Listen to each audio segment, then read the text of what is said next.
नोएडा जैसे हाईटेक शहर में एक व्यक्ति अपनी जान बचाने की गुहार लगाता रहा। उसे बचाया जा सकता था, लेकिन बचाया नहीं गया।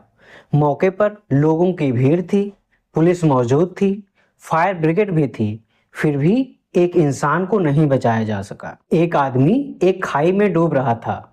उसने अपने कार पर खड़े होकर अपने पिता को फोन किया।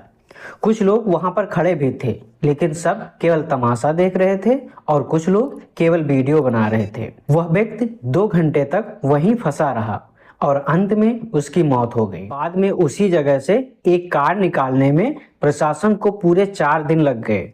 क्या हमारा सिस्टम तभी जागता है जब कोई बड़ी दुर्घटना होती है, या फिर जब किसी की जान चली जाती है?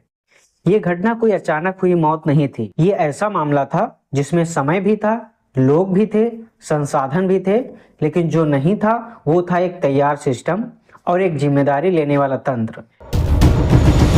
यह घटना दिल्ली से कुछ ही दूर नोएडा सेक्टर 150 की है।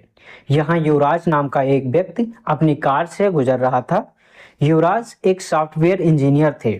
जिस रास्ते से वह गुजर रहे थे, वहां एक बड़ी बिल्डिंग का निर्माण कार्य चल रहा था। उस जगह पर बेसमेंट बनाने के लिए खुदाई की गई थी, लेकिन अभी बेसमेंट बना नहीं था। खुदाई की गई उस जगह में आसपास का पानी भी भर गया था, जिससे वह इलाका एक छोटे तालाब जैसा बन गया था। अब उस दिन की बात करते हैं कि रात का 12 बज रहे थे। घना कोहरा था, अंधेरा था।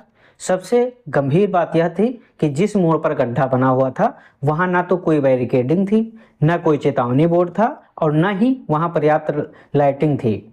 इसी अंधेरे और कोहरे में युवराज की कार अचानक उस पानी से भरे गहरे गड्ढे में गिर गई। कार गिरते ही युवराज उसके अंदर फंस गए। कार में तेजी से पानी भरने लगा। युवराज ने अपने मोबाइल फोन से अपने पिता को फोन किया। उन्होंने मदद की गुहार लगाई। बताया जाता है कि युवराज करीब 2 घंटे तक जीवित थे। वह लगातार बाहर निकलने की कोशिश करते रहे। यानी यह कोई तुरंत हुई मौत नहीं थी। यह वह समय था जब अगर सही और त्वरित रूप से रेस्क्यू किया जाता तो एक जान बच सकती थी। लेकिन मौके पर तुरंत कोई प्रभावी रेस्क्यू सिस्टम नहीं पहुंच पाया। कुछ समय बाद वहां पुलिस पहुंची, फायर ब्रिगेड पहुंची और स्थानीय लोगों की भीड़ भी जमा हो गई। लेकिन पानी काफी गहरा था। वहां मौजूद अधिकतर लोग या तो तैरना नहीं जानते थे, या फिर इतनी रात में, इतने अधिक ठंड में और गहरे पानी में उतरने का कोई साहस नहीं कर पा रहा था। लेकिन वहां पर एक डिलीवरी बॉय ने अपनी हिम्मत दिखाई। वहां मौजूद एक डिलीवरी बॉय ने अपनी असाधारण हिम्मत दिखाई। वो अपनी जान जोखिम में डालकर ठंडे पानी में उतर गया ताकि युवराज को बचाया जा सके। लेकिन वह अकेला था, बिना किसी सुरक्षा उपकरण के, बिना किसी प्रोफेशनल सहायता के। वह युवराज को बाहर नहीं निकाल पाया। बाद में उसी डिलीवरी बॉय ने पूरे सिस्टम की लापरवाही के बारे में विस्तार से बताया है। उसकी बातें सुनकर यह साफ हो जाता है कि अगर सही समय पर सही मदद मिलती तो हालात अलग हो सकते थे। डिलीवरी बॉय की जो हिम्मत उस रात देखने को मिली, वो अपने आप में बहुत कुछ कह जाती है। लेकिन इसके साथ ये भी समझना जरूरी है कि एक डिलीवरी बॉय की जिंदगी खुद कितनी मुश्किलों से भरी होती है, जिसकी वजह से अभी हाल ही में स्ट्राइक हुआ था। इसी संघर्ष और इसी सिस्टम की बेरुखी पर मैंने पहले एक अलग वीडियो बनाया था, जो डिलीवरी बॉय की रोजमर्रा की परेशानियों पर आधारित था। अगर आप चाहें तो उस वीडियो को भी देख सकते हैं, क्योंकि ये घटना हमें इसी हकीकत की याद दिलाती है जिस पर हम अक्सर ध्यान नहीं देते। यह सोचने वाली बात है कि जो व्यक्ति मुश्किल से अपनी रोजी रोटी चलाता है, वह अपनी जान जोखिम में डालकर एक अनजान इंसान को बचाने के लिए कूद पड़ा। लेकिन नोएडा जैसे हाईटेक शहर में प्रशासन के पास ऐसा कोई तंत्र नहीं था, ऐसा कोई अधिकारी नहीं था जो तुरंत यह तय कर सके कि डूबते हुए व्यक्ति को पानी से बाहर निकालने के लिए क्या किया जाना चाहिए। युवराज की मौत नोएडा जैसे शहर में इसलिए हो गई क्योंकि प्रशासन उन्हें 2 घंटे के भीतर भी पानी से बाहर नहीं निकाल सका। रेस्क्यू के नाम पर रस्सियां डाली गईं, अंदाजे लगाए गए और स्थानीय लोगों से कोशिश करवाई गई। लेकिन यह सब प्रोफेशनल रेस्क्यू नहीं था और इसी लापरवाही का नतीजा एक इंसान की जान के रूप में सामने आया। ये तरीका कुएं में गिरी बाल्टी निकालने जैसा था, डूबते हुए एक इंसान को बचाने का नहीं। और फिर आता है इस पूरे मामले का सबसे बड़ा और सबसे शर्मनाक सवाल, उसी जगह से एक कार निकालने में पूरे सिस्टम को लगभग 4 दिन लग गए। सोचिए, एक छोटे से तालाब से एक कार को निकालने में लगभग 4 दिन लग सकते हैं, तो पहली रात, वो भी 12 बजे के आसपास में, रेस्क्यू कितना कमजोर रहा होगा। और सबसे कड़वा सच ये है, जब वो व्यक्ति जिंदा था तब सिस्टम सुस्त था, जब उसकी मौत हो गई तब गोताखोर आए, एनडीआरएफ की टीम भेजी गई, तब मशीनें आई, तब एजेंसियां सक्रिय हो गई। मतलब साफ है, अगर चाहा जाता तो पहले भी ये सब हो सकता था।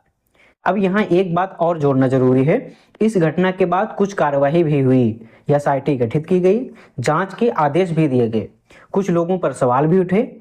लेकिन सवाल यह है कि क्या यह सब उस व्यक्ति की मौत के लिए काफी है? क्या एक इंसान की जान की कीमत सिर्फ एक जांच समिति से पूरी हो जाती है? कुछ दिनों बाद एक रिपोर्ट आएगी, कागजों में लिखा जाएगा कि किसकी गलती थी, क्या हुआ था, क्या नहीं हुआ था। लेकिन सच्चाई यह है कि उस रिपोर्ट पर या तो कोई चर्चा नहीं होगी, या फिर अगर कोई चर्चा होगी भी तो उन सबको भुला दिया जाएगा। ना वो व्यक्ति वापस आएगा, ना सिस्टम बदलेगा, ना अगली बार कोई गारंटी होगी कि ऐसा फिर कभी नहीं होगा। हमारे देश में समस्या ये नहीं है कि जांच नहीं होती, समस्या ये है कि जांच के बाद जवाबदेही तय नहीं होती। समस्या ये है कि बड़ी लापरवाही को छोटी गलती बना दिया जाता है और पूरा मामला फाइलों में सिमट कर रह जाता है। ये मामला सिर्फ एक बिल्डर की गलती नहीं है, ये प्रशासन की चूक है, ये इमरजेंसी सिस्टम की तैयारी की पोल है, और इसी को कहते हैं प्रिवेंटेबल डेथ, यानी ऐसी मौत जिसे रोका जा सकता था लेकिन सिस्टम ने नहीं रोका। अब एक आखिरी सवाल अपने आप से पूछिए, अगर नोएडा जैसे हाईटेक शहर का ये हाल है, जहां कैमरे हैं, मीडिया हैं, संसाधन हैं, तो भारत के उन सुदूर इलाकों में क्या होता होगा जहां ना तो कैमरे हैं, ना आवाज उठाने वाला कोई और ना सवाल पूछने वाला। इस मामले में सिर्फ एक इंसान नहीं डूब गया तो पूरा हमारा सिस्टम, हमारी जवाबदेही और इंसानी जिंदगी की कीमत। जो सिस्टम एक कार निकालने में 4 दिन लगा देता है, वो सिस्टम इंसानी जान की अहमियत क्या समझेगा? जब तक लापरवाही पर सख्त सजा नहीं होगी, तब तक सिर्फ छोटे लोगों पर नहीं, बड़े जिम्मेदार अफसरों पर भी कार्रवाई नहीं होगी, तब तक ऐसी मौतें सिर्फ खबर बनती रहेंगी और कुछ दिन बाद सब कुछ भुला दिया जाएगा। अगर आपको लगता है कि ये सिर्फ एक हादसा नहीं था, अगर आपको लगता है कि एक सिस्टम फेलियर था, तो इस वीडियो को शेयर कीजिए, क्योंकि खामोशी भी अपराध की श्रेणी में आती है, यानी कि खामोशी भी अपराध में भागीदारी मानी जाती है। मिलते हैं अगले वीडियो में, तब तक के लिए धन्यवाद, नमस्कार।